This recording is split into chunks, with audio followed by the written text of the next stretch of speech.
Hello everyone, Tommy J here and welcome to I Show You Games. Today I'm here to show you Shadowblade Reload, which is a side-scrolling action platformer developed by Dead Mage.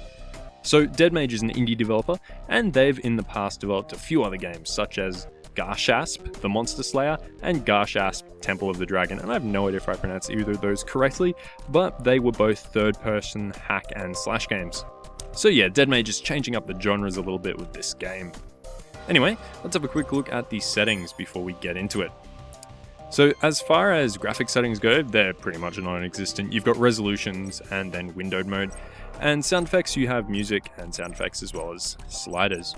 Now there are fully rebindable controls, which can actually be pretty interesting because this game has multiplayer on the same computer. So, for example, yeah, you have up to 4 players on the one computer and you can bind their controls to wherever you want. So you could have one person over on WASD, one on your numpad, one on IJKL if that's what you want.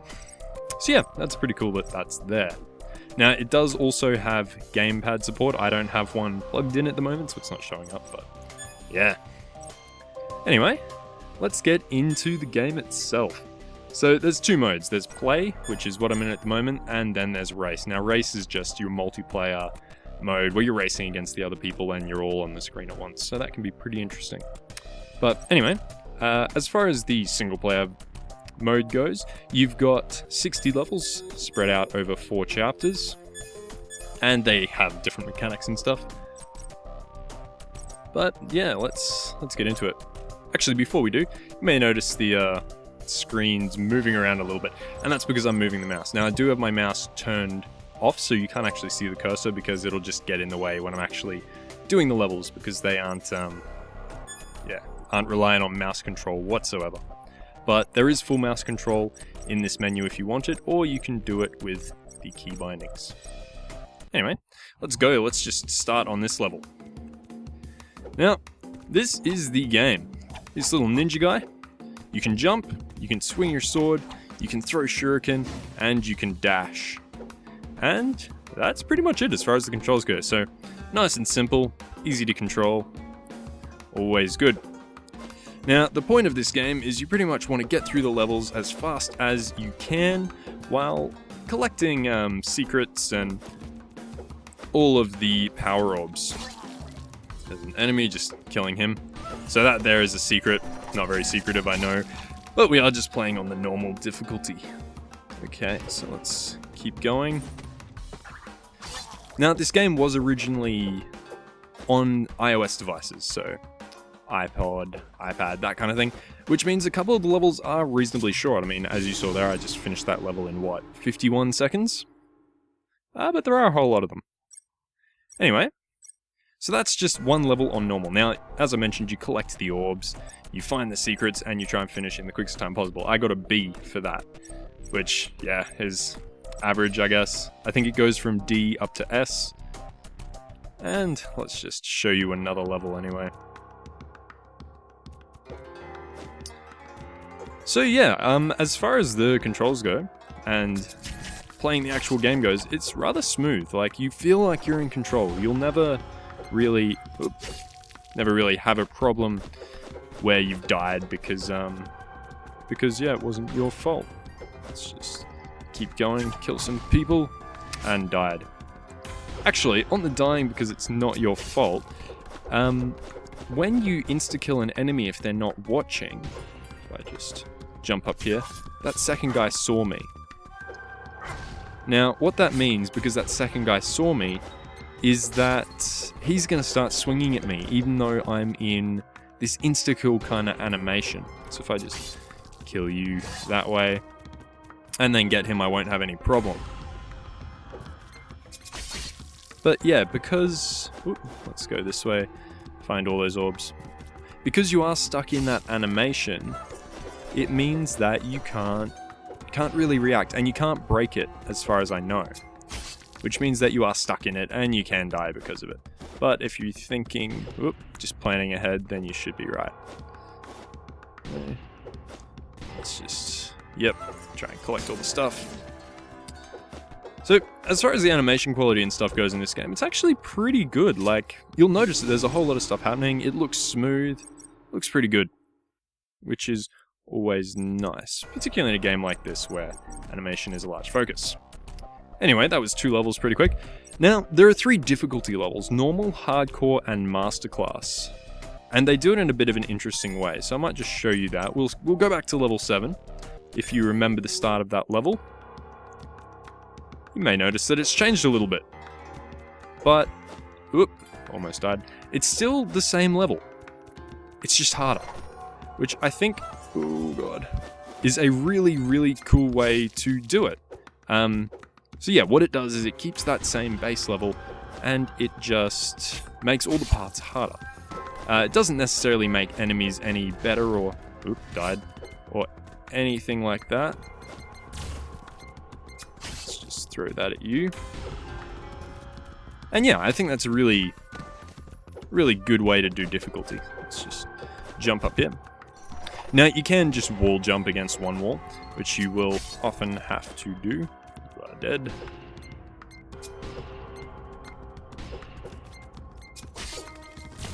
And I died. So you died to pretty much anything in one hit in this game. Like, you can only take that one hit, and then you'll die. But as you probably noticed through my various deaths, the checkpointing system is pretty generous. Yeah, that didn't have that thing down the bottom. Damn. Oh well, I'll just be missing a couple of things. And jump up here. Okay. So yeah, there are a few more advanced attacks, like you can go down like that, and if you actually fall on an enemy like that, you'll do a little execution where you fall down on them and kind of stab your sword through them, which looks pretty cool. Anyway, got a C. Now, let's try Masterclass, and we'll just do that same level again, just to show you the differences. Ooh. So yeah, timing is much more difficult. Nearly died again. And again. Uh-oh. And yeah, there is much, much less ground, so let's try and... Nope, just jump straight off the edge. Good one. Try and get to that secret, but it's probably not going to happen. Oh, damn it. Almost got there. So yeah, it's the same level that I was just on before, except it's much, much harder. Oh yes, now just gotta get back. Or not. Oh well. I got the secret. I did have to die 4 times or whatever it was to get it. And now, this time, I have to be much more careful with my jumps because those spikes are everywhere. Something else that actually changes amongst the difficulty levels is that you'll get less shuriken. So when I throw my shuriken, I'll only have 1, and then I'll have to wait for it to recharge. Oop, dodging your shot like a ninja. Yeah. And killing you. So yeah, that's pretty much how the difficulty works, and I think it's great. Now, while there are 60 levels in normal, in hardcore and stuff, there aren't quite yet. Like, you'll notice that there are a lot under development. Now, this is an early access version of the game. It doesn't officially release until tomorrow, I think it is. And some of these might be added in, and if they are, I'll post in the description just to let you know. But yeah, as it stands, in hardcore and master, those are all the levels you have. Now, in normal, you do have those 60, but you need to complete things to unlock them. So to unlock Chapter 3, I needed to actually complete Chapter 2. And I might just do one more level. So, actually, I'll put it to one of the end ones of Chapter 2. So, every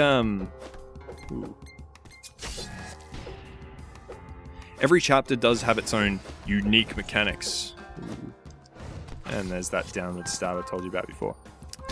Yeah, every chapter does have its own unique mechanics.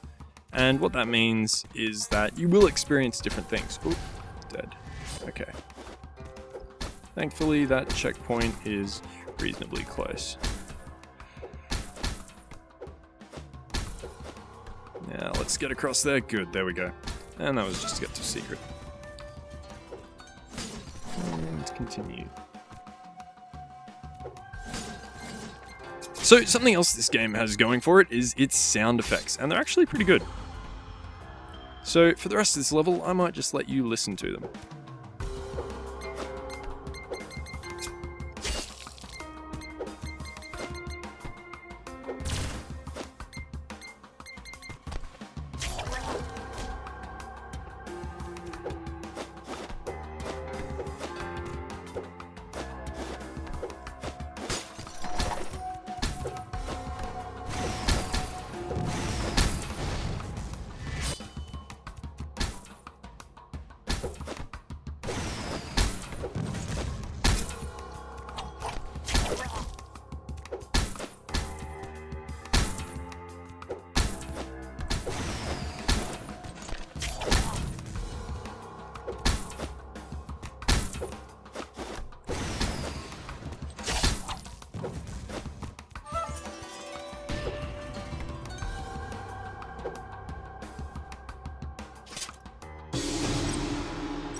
Anyway, yeah, as far as the levels go, they're pretty much that, and it is quite cool because there are those different mechanics you have to deal with.